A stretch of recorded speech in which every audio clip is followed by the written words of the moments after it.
All right, so today's video, I'm going to talk about business startup. So, what I'll be discussing today is the utilization of different resources and tools and how to maximize your business potential. So, I'm going to start off with things that have assisted me in getting my businesses off the ground, um, such as brainstorming and researching before launching a business, uh, creating a firm business plan that is research based. Um, so, for an example, if you were interested in opening a restaurant or a more brick and mortar store, let's say, for example, a laundromat or a pizza store or something of that nature, and then what you would do is you would have to scout a location. So let's say a retail plaza for a store location, and then you would have to account for the financing of that property. Would you be leasing or owning the property? Uh, Certain renovations, things of that nature. So you would need a business plan. Then you would need to create a financial plan, and by financial plan I mean are you going to get grants, business loans, or personal finance for your store?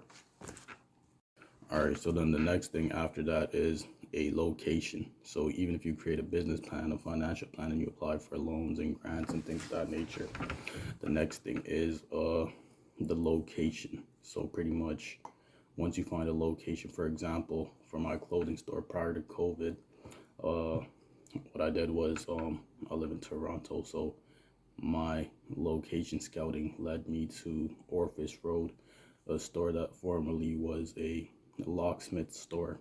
But I wanted to acquire the storefront just a walking distance from Yorkdale Mall, which is premium retail in Toronto, a well-known retail area. Um, so yeah, shopping district in Toronto. So pretty much, I did look at the store, planned out a store layout and things of that nature. But due to circumstances such as COVID and other circumstances, I was unable to open the store, which I'm kind of happy about because I did have my online store functional, and I was shipping my clothes to various other countries and stuff. So it was good to practice on the online retail side of things and not have a store where things could limit your business. So if COVID or construction in front of the store or something was taking place, excuse me, and then you would not be able to uh, do business as per usual. So the online store, it gives you the flexibility. So COVID does not affect an online store because people are not given a stay-at-home order where they cannot attend businesses that are non-essential. So being a non-essential business, I would have taken a hit financially and been at a loss. So I'd been paying rent, or I would have been signed into my lease for 12 months. And out of that 12 months, let's say 9 months was a COVID term, and people would not be able to attend my store.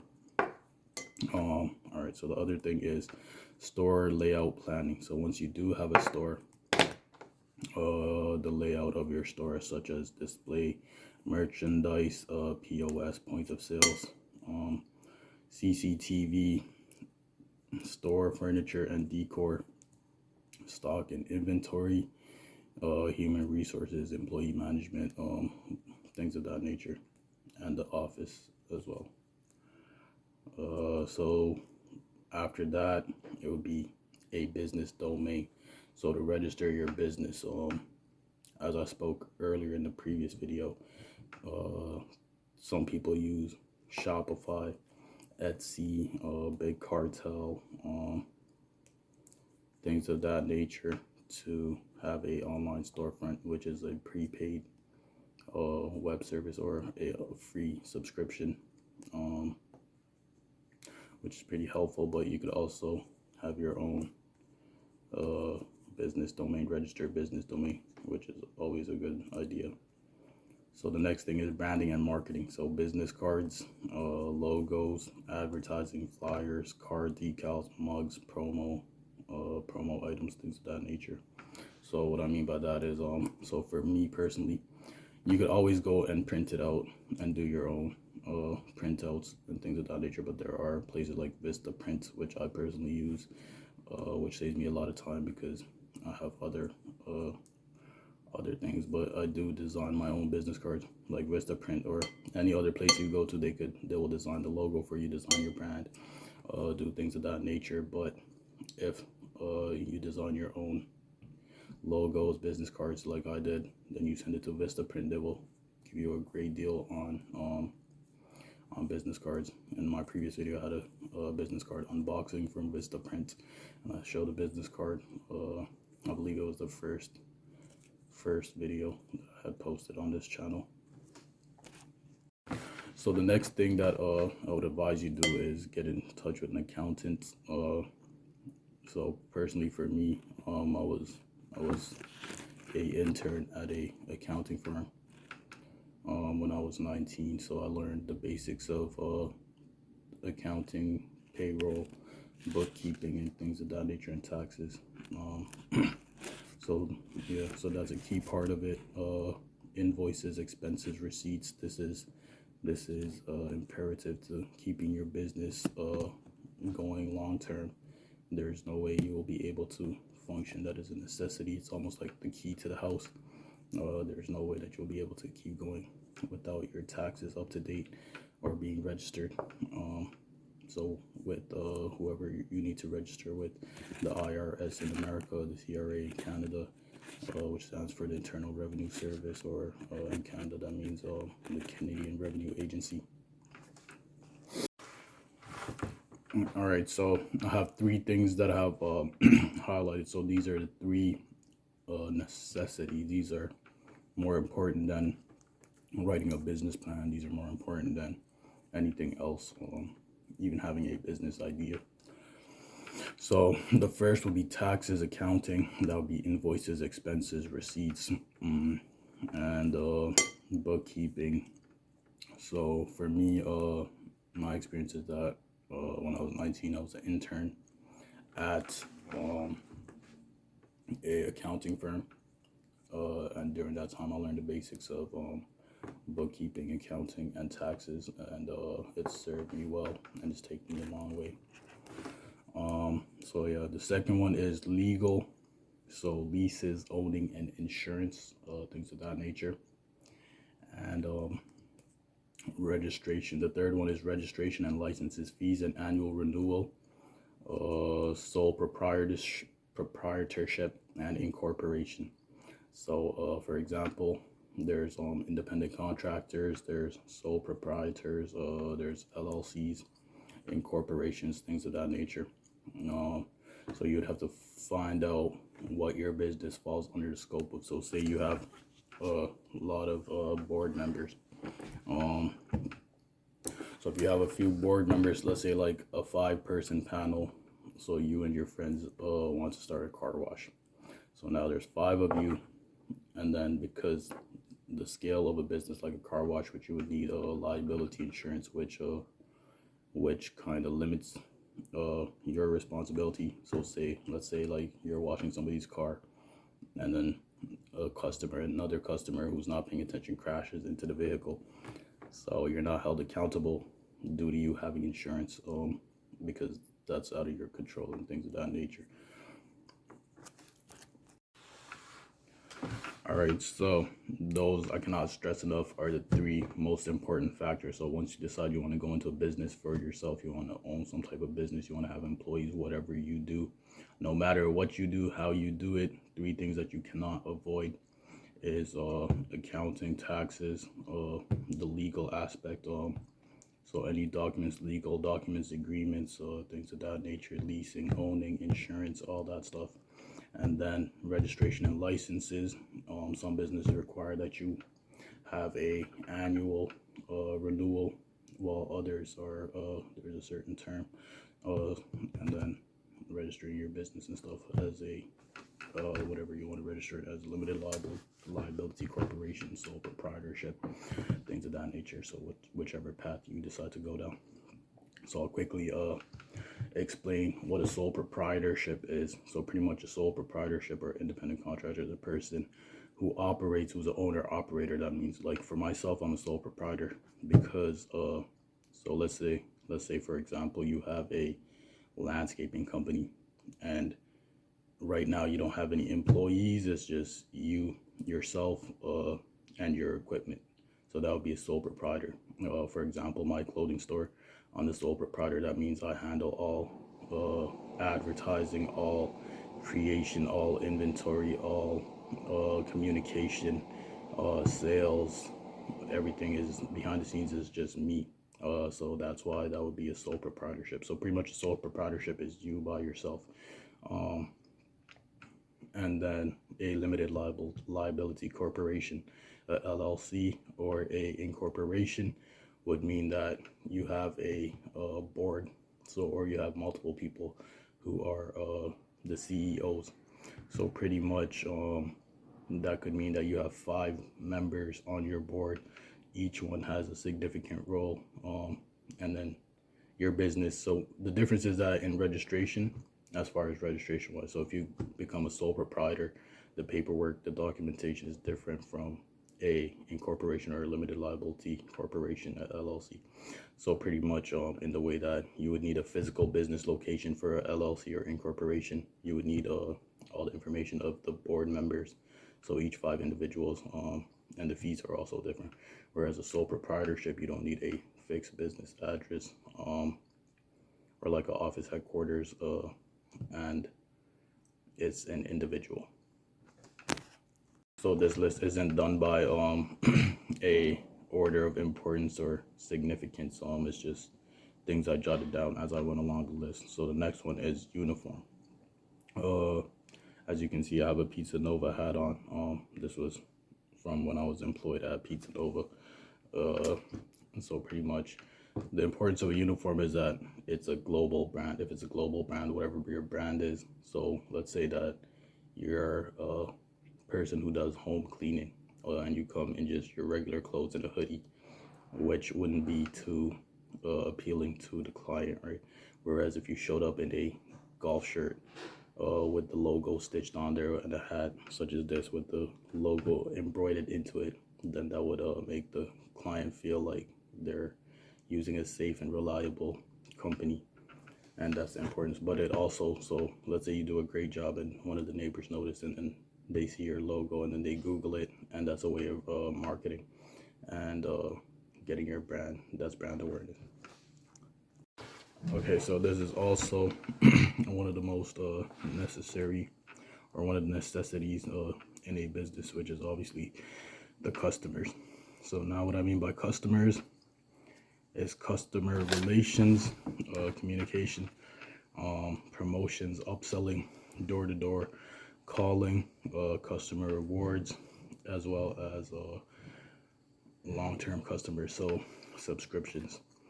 So customer relations, your ability to communicate with your customers, so prompt responses, hopefully within 1 business day, if not 1 to 3 business days, because they might lose their interest in whatever product or service they were looking for. Promotions, so, or customer loyalty rewards.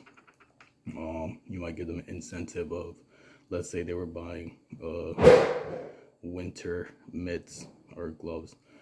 So if they buy 2 pairs, you give them 1 for free. So another thing that I like to use is upselling. I've done door-to-door sales.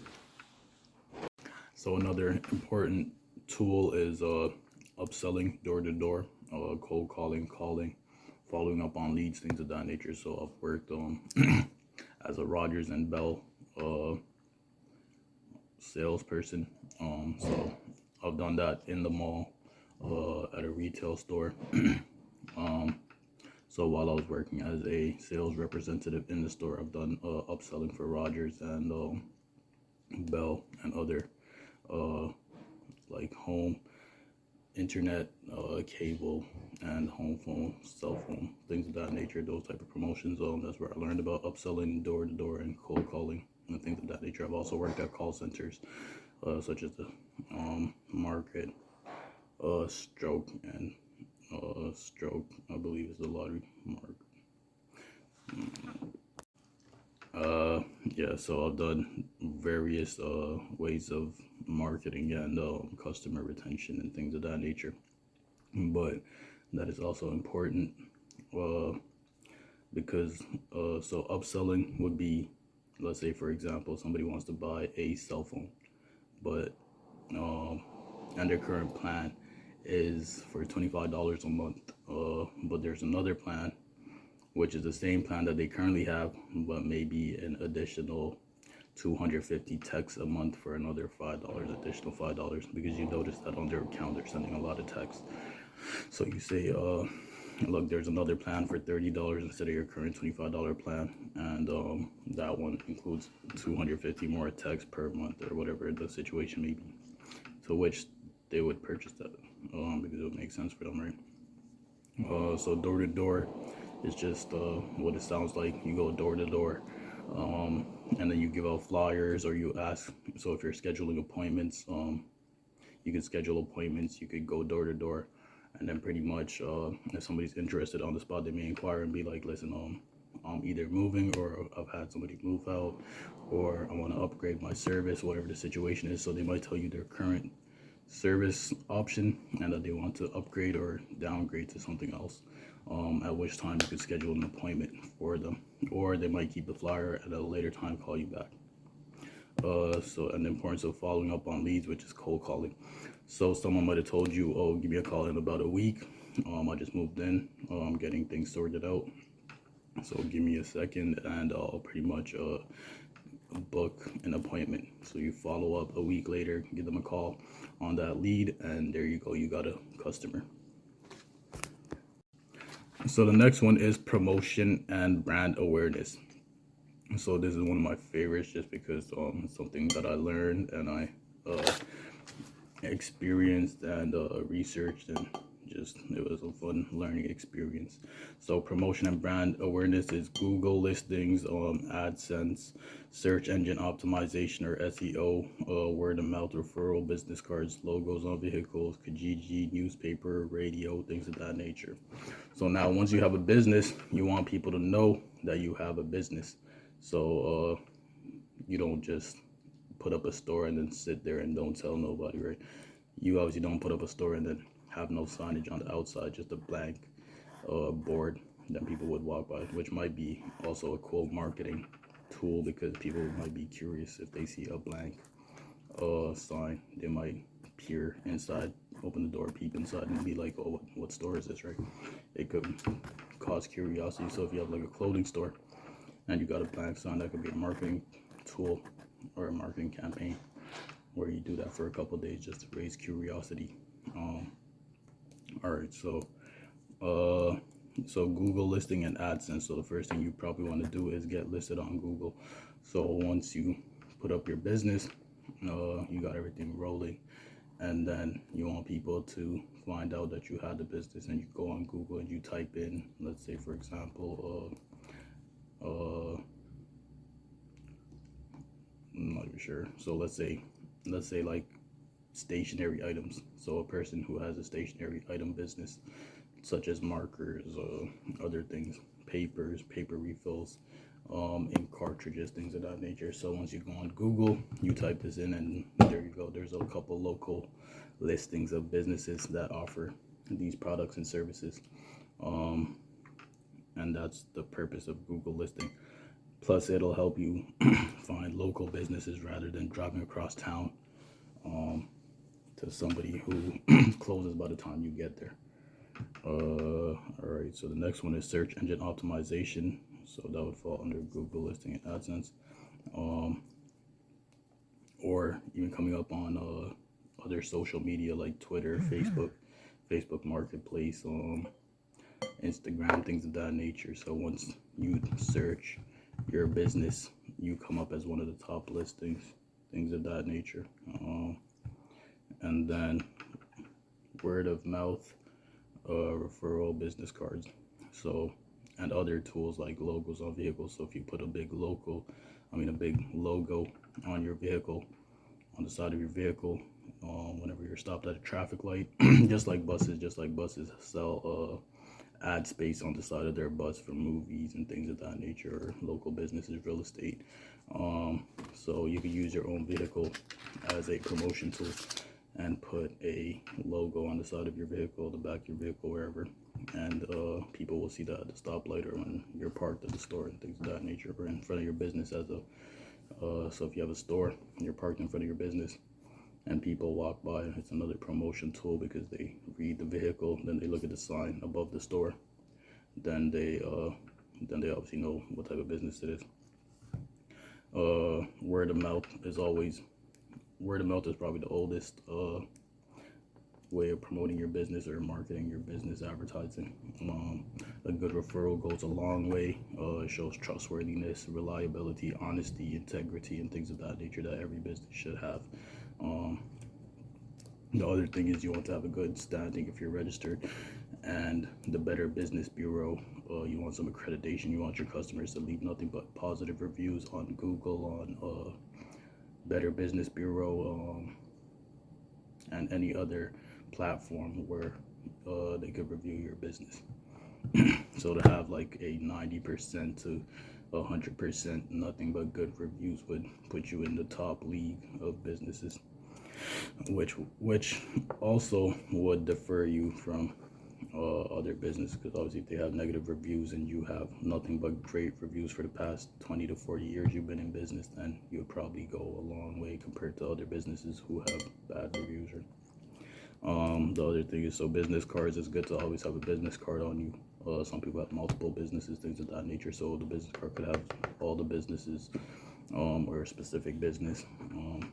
It's good to always have one in your pocket. You go grocery shopping or gas station and someone might look at your vehicle and be like, oh, because your vehicle might also be like a business card, which has a phone number, which has a website, email, and things of that nature. But if you have a business card on you, however, like if you go inside and the person can't write down the number on your vehicle, things of that nature, you can just be like, here you go, if they're interested, right?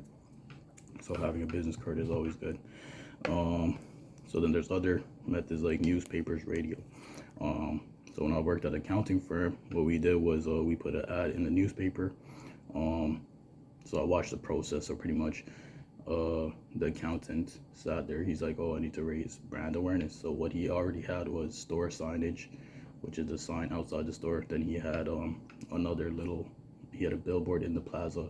He also had a little stand that had a spinning thing that says the accounting firm's name, but he wanted more attention, so he's covered the local grounds, right? So people just walking in the plaza, foot traffic, he's covered foot traffic, because they see the sign. So anybody who needs accounting taxes done, they see that and they come in. Whereas if you want a better local reach, or even like a national reach, you would probably put your ad in a paper to a varying degree, because there's local newspapers and then there's national papers, right? So which will cover your entire country. But that also goes with pricing, where your ad is placed. So to get like a front page ad would probably cost you a few thousand, whereas a ad somewhere else, let's say like a few pages in the corner of one of the pages, would probably cost you a lot less. And depending on your business, it might just give you the awareness that you need. Or if you have a radio ad, things of that nature. Or you could even, one of my favorites is that testimonials. So you have customers and clients who will give a video testimony on the service or product that they received. Or you could have promotion.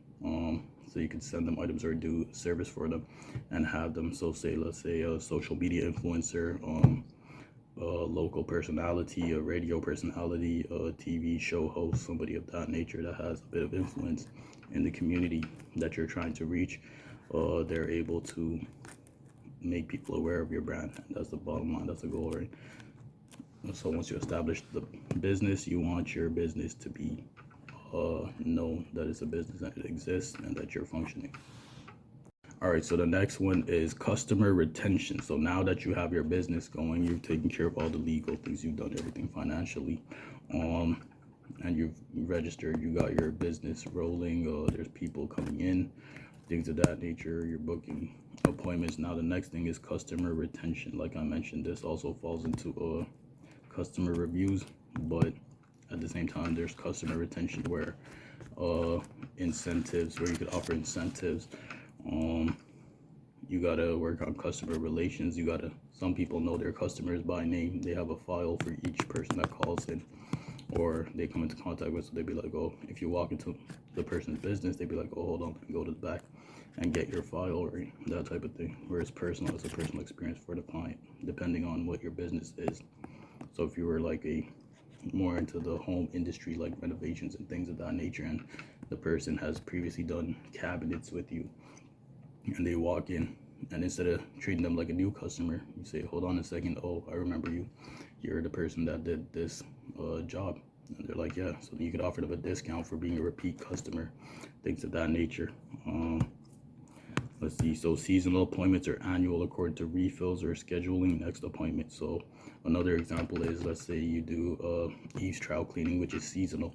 So now when you attend for eaves trowel cleaning, you could upsell and be like, listen, currently I'm doing a promotion where cleaning exteriors of homes. Not only am I doing eaves trowel cleaning, but I'm also cleaning roofs and or whatever you offer. I'm currently cleaning exteriors as well. So they may opt or take that option to utilize that service, just because that's just like a 2 times a year type of situation. So then you schedule the next appointment. So my next appointment with you, if you'd like to book it now, would be a few months from now, 6 months from now. So that way you've secured the customer and taken a deposit for the next 6 months, so that way they don't forget you, and then they might see an ad in the newspaper and call a different person. Whereas if you book the next appointment ahead of time, then it's reliable because they know that you're guaranteeing them the job, right? So you're guaranteeing them customer satisfaction. Like whereas some people who may do a shifty job and then not want to be contacted again, whereas you're guaranteeing them that you've done a great job and you're willing to return and continue this customer relationship with them, as well as continue to provide a excellent service, right, or product. The next thing is equipment. So equipment is pretty basic, it's straightforward. So if you have equipment for whatever business you're in, then you would probably research the equipment. So for me, like a clothing store, so if I do an online clothing store, my equipment will be minimal because all I would need is business cards. I wouldn't really need the physical things such as a point of sales machine. I wouldn't need store display items, furniture, coat hangers and mannequins and things of that nature, unless I was mopping my clothing, right? So yeah, that varies depending on what business you're in. So then an online store, so if you're a website host or you have a custom site, and the important thing about it is utilizing your store. So now the insight, point of sale, the inventory. So whenever your inventory is running low, so like it calculates it for you. You don't have to write it down with a marker or a pen or jot it down. You could if you want to, just for personal reference and just to be on top of things. But to make it easier for you, your online store, if you sell an item, it will automatically deduct that from your inventory. So the insight would be that who visits your website, from where, the geographical location. So let's say YouTube, even YouTube or your site itself will tell you like what is your geographical, is your client base male or female, what is their age range, and what is their geographical location, so that you have a better understanding of the demographics of your client base, right, your customers, which is important as far as ad campaigns, promotions, incentives. So a person who lives in a region, let's say in California where it's warm all year round, would probably be more interested in caps and sandals whereas a person who lives in the northern provinces of Canada would probably prefer a toque and a jacket, right? Things of that nature. So it helps you defer everything. The next thing is shipping and labeling. This is also one of my favorites because it's something that I learned while I was working, and it's something that stuck with me, and it's just a process that I enjoy. So shipping and labeling, you could have a drop shipping, so where you house your items or products in a warehouse, and it's like a large scale operation. So pretty much they drop ship everything for you, like Amazon. So when I was an Amazon partner, I didn't utilize Amazon drop shipping where I could house my inventory in the Amazon warehouse. So I directly ship it to Amazon, and whenever I get an order, they ship it out from there, and they do the labeling, they do the shipping and everything. They handle everything for a flat fee, or a subscription amount fee. So pretty much what I did was I took the route of shipping and labeling all my items myself and doing inventory myself. So pretty much I had my room where I keep my shirts, keep whatever. I mean, for Amazon it was a video game console accessory. So pretty much whenever someone gives me an order, I pretty much print out the invoice, I circle the date that it's expected to be arrived by. So then I create a shipping label for them, so I put their name, their address, the information of the item ordered, the quantity, blah blah blah, the amount, the total amount, and then create a shipping label, slap it on the item, then go to the post office and then ship it out, and then keep that receipt. Sometimes I'll notify the customer that their item has been shipped if they request it, things of that nature. But it's more manual. It's a fun process, but it could be a headache because some customers might contact you within like the hour that they ordered their item, and then the expected shipping date is 3 business days out. But Amazon also gives you a time frame, so there's like a little clock, a countdown of when your item is to be shipped by. So that's also a good guideline, and that's also a good practice. So the next thing is business email and phone number. So this also falls under brand awareness, so business registration, and what's the other one? The thing we register website. So when you a custom domain. So when you get a business, so some websites, if you get a business domain, they offer a business email and phone number. It's a complete package. So you get a customized phone number, customized email, register to the website, things of that nature. But it is also important to have a business email and phone number. That's something that's overlooked often by people. They might use their personal phone number, use their personal email, which is kind of unprofessional because you gotta separate your personal life and your business, right? So the other thing is manufacturing. So for me, as far as clothing, I have to manufacture. So I would design my own items. So as I showed you in the last video, the button or the pins, promotional items, business cards, things of that nature, I would get these things manufactured, right? So I'll pretty much go. So let's say this hat. So this is stitched on. So this is called embroidery. So what they do is stitch this pattern into your hat. But without this, it would just be a blank green hat. As you can see, there's no other logos, right? So you pretty much go to the store that's manufacturing, right? And then you get this manufactured. So you tell them I have a Pizza Nova design, and they put it on your hat. But the other thing is that so manufacturing, you might need a certain paint manufacturer for you. So when you go to Home Depot, you might say, oh look, I need a custom blend, and then they'll mix it for you. That's called manufacturing, right? Or if you need a certain thing and they put it together for you, just like a piece of wood, and they cut it to a certain length, that would also fall under manufacturing, right? Whatever tools you need is manufactured for you, or resources or product or service, whatever. The other thing is sourcing equipment and inventory. So sourcing equipment, what I could give as an example is, so let's say you've listed ball caps, just like the one I'm wearing, and then you've got 30 of them, and then sourcing the item. So you go to the store and you find 30 of these hats, and then you've sourced the item. So inventory, so that will fall in your inventory as well. So your inventory count,